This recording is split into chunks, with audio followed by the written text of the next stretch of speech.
हाँ, मैं डॉक्टर पिंटू कुमार आज आप लोगों को पृथ्वी की आंतरिक संरचना के बारे में बता रहा हूँ। अभी तक हम लोग जो भी है मैं भूगोल के अंतर्गत बहुत एटमॉस्फेयर, फिजियोग्राफिक, रिलीफ फीचर जितने भी तरह का अध्ययन किया वो पृथ्वी की अपर पोर्शंस को अध्ययन हम लोगों ने किया।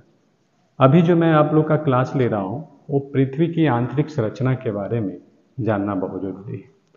देखो, आंतरिक संरचना एक जियोलॉजिकल पार्ट है, परंतु ज्योग्राफी के विद्यार्थी या कोई भी जीएस वगैरह की तैयारी के पर्पज से आंतरिक संरचना के बारे में अध्ययन करना जरूरी। पृथ्वी का निर्माण बहुत से तत्वों से हुआ है। टेट्राहेड्रल थ्योरी या डिफरेंट टाइप का जो भी थ्योरीज है ना, उस थ्योरीज के अंतर्गत अगर आप देखेंगे तो बहुत से ऐसे पॉइंट होता है जिसके बारे में पृथ्वी पहले आग का गोला था और सूर्य के पिंड के रूप में बाहर हटा, बहुत से उसमें जिसमें टाइडल हाइपोथेसिस थ्योरी और बहुत डिफरेंट टाइप्स की थ्योरी से वो एक पिंड के रूप में बना।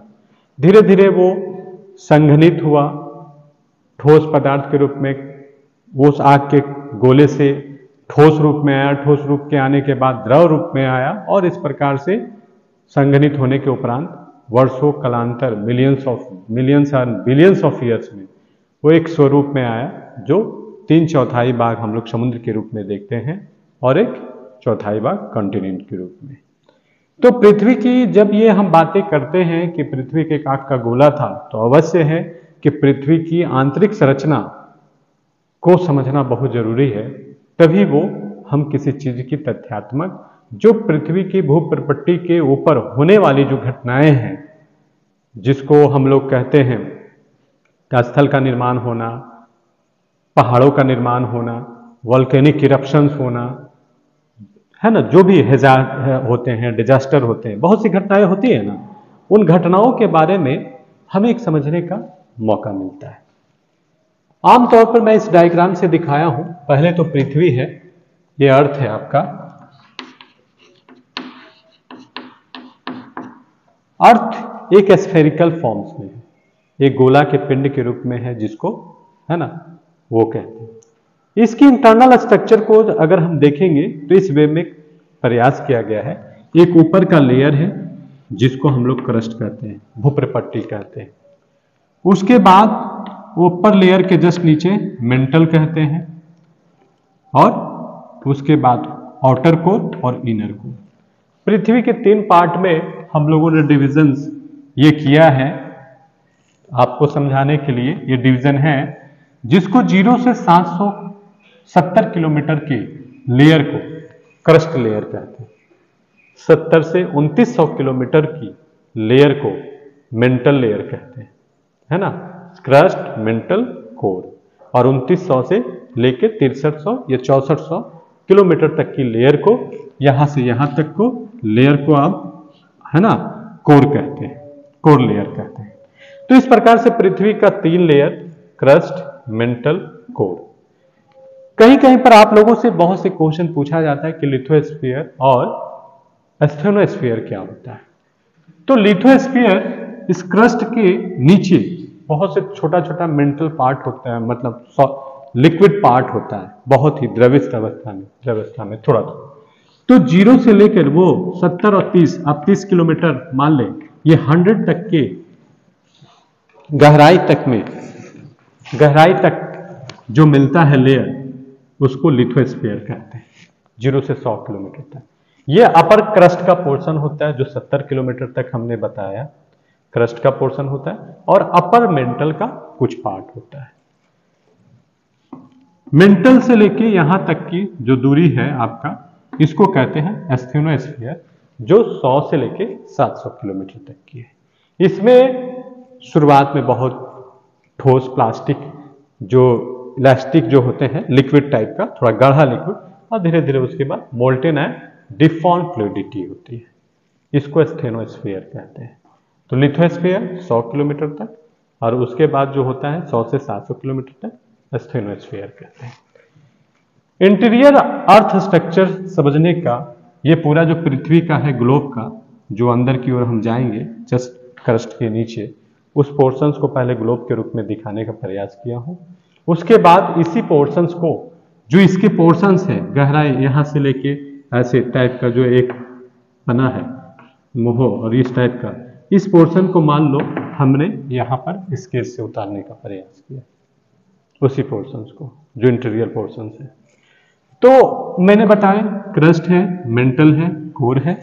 किसी को भी किसी तरह का समस्या होगा, एकदम क्वेरीज आए, immediate you can ask to me, no problem, I am here to explain this technical terms. कोई भी चीज समझ में नहीं आए, बिल्कुल आप तुरंत हमसे पूछेंगे और समझ में आ जाए तो अच्छी बात है। ये आपका पूरा मैंने इस पोर्शंस को, जो अर्थ स्ट्रक्चर है, इसको मैंने लिया है और यही बिल्कुल इस टाइप का ये पोर्शन जो यहाँ बना है, इसको हमने उतारने का प्रयास किया। इस पोर्शन को क्या नाम है? मतलब एक गहराई की है, कटिंग कर रहे हैं तो इंटरनल स्ट्रक्चर के बारे में जान रहे हैं। जो हमने बताया ना कि क्रस्ट है, मेंटल है, आउटर कोर है, पृथ्वी कैसी है, जब जमीन के ऊपर से नीचे जाएंगे तो हमको इसी टाइप का मिलेगा। तो एक हम किस तरीके से एंगल, मतलब एक कॉर्नर इसके जानने का प्रयास के लिए कि क्या क्या है। जैसे एक हमको पूरा अंदर तक का स्ट्रक्चर देखना है सेव का, एक कॉर्नर काट के अंदर तक देखते हैं ना कि अंदर में बीज है, तो फिर इसके बाद ये लेयर है, उसके बाद वो लेयर। तो उसी तरीके से मैंने एक अध्ययन के पॉइंट से इसको समझाने के लिए प्रयास किया। ये नहीं कि ऐसे ही काट सकते हैं, हम बराबर भी काट सकते हैं। काटने का मतलब नहीं है, it is a part of explanation of the interior structure. Okay, ये मान लीजिए पृथ्वी है ना। कई बार हम लोग को बोला जाता है कि किसी भी चीज को जब दूरी से देखते हैं तो बीच का पोर्शन हमें उठा हुआ दिखता है ना। क्यों? क्योंकि पृथ्वी का जो अर्थ का कर्वेचर है वो बिल्कुल फ्लैट ना होके एक कर्व वक्राकार है ना, कर्वेचर के फॉर्म में। तो ठीक है, इस टाइप से रहा सबसे ऊपरी पोर्शंस को, और ये दो पोर्शंस में दिखाया गया। एक ओशियनिक क्रस्ट है और एक कॉन्टिनेंटल क्रस्ट है। ओशियनिक क्रस्ट समुद्र के नीचे भी कुछ होगी ना, लेयर होगा तभी ना पानी उस पर होगा, चाहे ठोस हो या हार्ड हो। और उसके बाद कॉन्टिनेंटल क्रस्ट, दोनों क्रस्ट है। तो ये ओशियनिक क्रस्ट, कॉन्टिनेंटल क्रस्ट ये दिखाया गया। इसको अपर क्रस्ट कहते हैं और इसको लोअर क्रस्ट कहते हैं। तो यहां से लेके यहां तक की जो दूरी है वो 35 किलोमीटर है। अपर क्रस्ट जिसमें ओशियनिक, कॉन्टिनेंटल और ये सब लिथोस्फीयर अभी 100 किलोमीटर तक चल रहे हैं, जिसमें 70 किलोमीटर तक क्रस्ट लेयर है। तो ये जो ओशियनिक क्रस्ट है और कॉन्टिनेंटल क्रस्ट है, इसको यहां तक की अपर क्रस्ट की लेयर 35 किलोमीटर है और लोअर क्रस्ट ठीक 35 से 70 किलोमीटर तक का है। तो 35 किलोमीटर अपर क्रस्ट, 35 किलोमीटर लोअर क्रस्ट। इसको जो कॉन्टिनेंटल है ओशियनिक, जिसको अपर क्रस्ट कहते हैं, इसको कोनार्ड डिसकंटिन्यूटी कहते हैं। अब डिसकंटिन्यूटी क्या है? जब दो लेयर्स के डिफरेंट नेचर्स अलग अलग हो, जहां से एक लेयर को दूसरे लेयर को बाइफरकेट किया जाता है, अलग किया जाता है। पृथ्वी की आंतरिक संरचना में बढ़ने पर जब दो डिफरेंट टाइप्स की लेयर्स को अलग किया जाता है तो उसको डिसकंटिन्यूटी कहते हैं। तो आपसे बहुत से क्वेश्चन पूछे जाते हैं कॉम्पिटिटिव एग्जाम में, खासकर अगर आईएएस वगैरह का एग्जाम देंगे आप पीटी में, तो बिल्कुल इस टाइप से क्वेश्चन आता है। बीपीएससी में भी 2-4 क्वेश्चन दे देंगे, जो आपको डिसाइड करेगा कि आपका सिलेक्शन होता है कि नहीं। तो इस पोर्शंस को कहते हैं आपका कोनार्ड डिसकंटिन्यूटी, कोनार्ड डिसकंटिन्यूटी कहते हैं। दूसरी बात, जो मोहर डिसकंटिन्यूटी होता है, ठीक है, इस मोहर डिसकंटिन्यूटी को जो लोअर क्रस्ट और अपर मेंटल, इन दोनों के बीच में दोनों को डिस्टेंस को मेंटेन करता है। ठीक है, तो कोनार्ड डिसकंटिन्यूटी आपने समझ गए। अब जो है मोहर डिसकंटिन्यूटी, जब क्रस्ट और मेंटल को जो अलग करता है, मींस ये क्रस्ट है, ये मेंटल, इसको मोहर डिसकंटिन्यूटी कहते हैं। डिसकंटिन्यूटी क्या है? जो अलग है ना, जो दो लेयर्स को अलग करता है। क्वेश्चन में बहुत बार पूछा जाता है कि मोहर डिसकंटिन्यूटी किस किस लेयर को अलग करता है, तो क्रस्ट से मेंटल के बीच को, इसको मोहर डिसकंटिन्यूटी कहते हैं। फिर मेंटल से कोर के बीच को जो अलग करता है उसको गुटेनबर्ग डिस्कंटिन्यूटी कहते हैं। तो ये जो आपका लेयर है क्रस्ट, मेंटल, कोर, इसको अलग जो करता है क्रस्ट को मेंटल से, इसको मोहो कहते हैं। इसको जो अलग करता है इसको गुटेनबर्ग कहते हैं।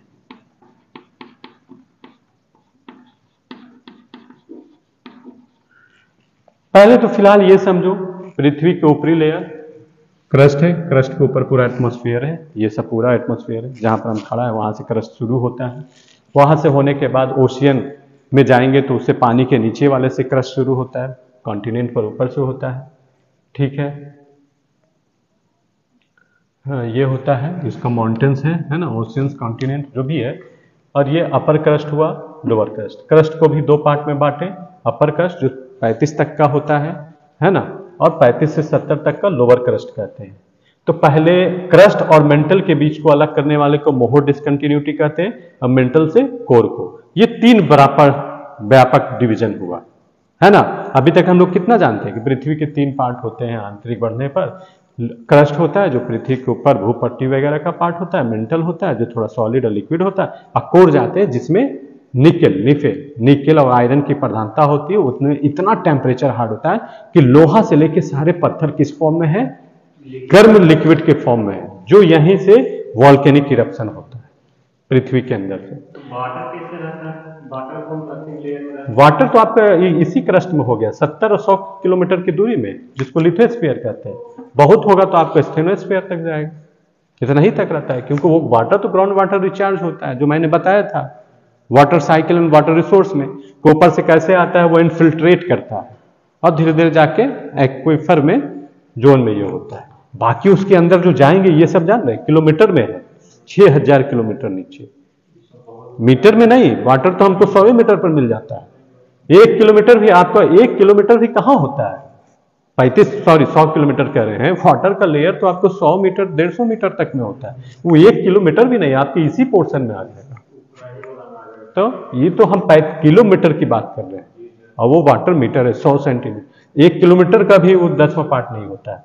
तो वो सब क्या लगे, ये इंटरनल स्ट्रक्चर किलोमीटर की बात हो रही है, जो डेप्थ में जाने पर।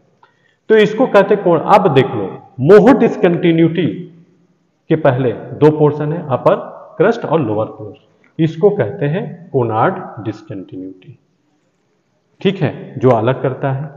अब अपर मेंटल और लोअर मेंटल को अलग जो करता है उसको कहते हैं रैपिड डिस्कंटिन्यूटी।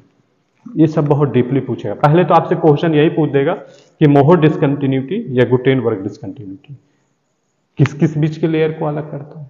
तो ये सिंपल सी जो हम लोग डिवीजन जानते हैं यूपीएससी सब लेवल तक में, नहीं तो एसएससी लेवल में यही सब पूछता है, या कंपटीशन में देना हो या नेट वगैरह में तो पूछता है जनरली है। लेकिन थोड़ा सा डीप जाएगा तो कहेगा अपर लोअर और लोअर क्रस्ट को अलग किस जो करता है, उस लेवल को क्या कहते हैं, उस लेयर को क्या कहते हैं। तो आपका वो हो जाएगा कोनार्ड डिस्कंटिन्यूटी। ये कोनार्ड डिस्कंटिन्यूटी अपर और उसका। अब फिर मोहो और गुटेनबर्ग डिस्कंटिन्यूटी के बीच रैपिड डिस्कंटिन्यूटी। अब इससे बहुत से क्वेश्चन बन जाएगा कि अपर मेंटल और लोअर मेंटल को जो अलग करता है उसको क्या कहते हैं, रैपिड डिस्कंटिन्यूटी। मोहो डिस्कंटिन्यूटी और गुटेनबर्ग डिस्कंटिन्यूटी के बीच कौन सा ऐसा लेयर है जो अलग करता है, तो रैपिड डिस्कंटिन्यूटी। तो क्वेश्चन अपने से विजन डेवलप करने पर होता है। अब आउटर कोर और इनर कोर को जो अलग करता है उसको लेहमान डिस्कंटिन्यूटी कहते हैं। लेहमान डिस्कंटिन्यूटी की बात होगी कि भाई ये कहां है, हालांकि यहां तक तो जाना बहुत संभव है नहीं, क्योंकि इतना लिक्विड है कि कोई भी तकनीक डालेंगे वो गल जाएगा। But because of scientific and जो है इनोवेशन है, ये है उसके अंतर्गत में आता है। कोई भी चीज अंदर जाना उतना माना जाता है, लेकिन उसका भी 5000 6000 लेवल के टेम्परेचर के बाद में वो बहुत कुछ हो सकता है। अगर यहाँ पर रहता तो फिर डायमंड वगैरह नहीं रह सकता था। बहुत सा चीजें हैं, ये सब तो ऊपरी क्रस्ट का पार्ट है। खैर वहां तक का अध्ययन कैसे है, ठीक है। अब दूसरी चीज समझो, ये हम लोग बात कर रहे हैं layer of the earth structure, जो पृथ्वी के अंदर डिफरेंट टाइप्स का लेयर है। अब देख लो यहां तक मोहर डिसकंटिन्यूटी अपर कोर्सेज, तो यहां से लेके 70 किलोमीटर तक आपका क्रस्ट लेयर हो गया, जिसमें 35 किलोमीटर अपर क्रस्ट और 35 kilometre lower crust. Upper mantle, जो मेंटल है, मेंटल की टोटल थिकनेस है 630 किलोमीटर। 630 किलोमीटर में 70 से 700 किलोमीटर है ना, नहीं सॉरी, टोटल है 70 से लेके 2900 किलोमीटर तक का जो लेंथ है, इसको कहते हैं आपको मेंटल लेयर। लगभग कितना हो गया? 2830 किलोमीटर। 2830 किलोमीटर की गहराई तक का जो लेयर मिलता है उसको मेंटल लेयर कहते हैं। अब इस मेंटल लेयर में दो पार्ट देख लो। 630 किलोमीटर अपर मेंटल होता है ना, जो 70 से 700 किलोमीटर तक का है, इसकी टोटल लंबाई 630 किलोमीटर हुई। और फिर 630 किलोमीटर जो 700 किलोमीटर से लेकर 2900 किलोमीटर तक का है, 2200 किलोमीटर तक टोटल लंबाई लोअर मेंटल की है पृथ्वी के अंदर। फिर उसके बाद वहां से जब जाएंगे 2900 से लेके 5155 किलोमीटर, जिसकी टोटल गहराई मेंटल्स के है ना, गुटेनबर्ग जिसको ये कहते हैं, 2255 किलोमीटर तक हुई। और फिर 2255 जिसको 5155 किलोमीटर से लेके ये आपका 6371 किलोमीटर, जिसको 1216 किलोमीटर आप मान सकते हैं, उतनी तक की लंबाई को इनर कोर कहते हैं। तो टोटल आपको ये स्ट्रक्चर समझने के बाद दो तीन चीज की क्लियर बहुत इंपॉर्टेंट होगा कि पृथ्वी का जितना भी ऊपर का स्वरूप है ना, उतना ही बहुत ही अध्ययन का पार्ट होता है इसके इंटरनल स्ट्रक्चर का। पर as a general science, as a general study of the geography, geographers has only limitation to explain the superficial information of the interior portions. Otherwise, it become a part of the study of geological study और geophysics. इसलिए हम लोग भूगोल के अंतर्गत में इतना जो भी जीएस का पार्ट हो, जो भी है, सिर्फ एक सुपरफिशियल इंफॉर्मेशन के अंतर्गत हम लोग इतना समझ ले तो अति उत्तम है। इससे ज्यादा जियोफिजिक्स और जियोलॉजी जिसको है ना, भूतात्विक विज्ञान, भूगर्भ शास्त्र जिसको कहते हैं, और उसके अंतर्गत में इसको अध्ययन किया जाता है, और ये फिर एक प्योर अलग एक सब्जेक्ट का होता है। तो हम लोग को सुपरफिशियल इंफॉर्मेशन के लिए इतना जानना चाहिए, structure of the earth surface. Thank you.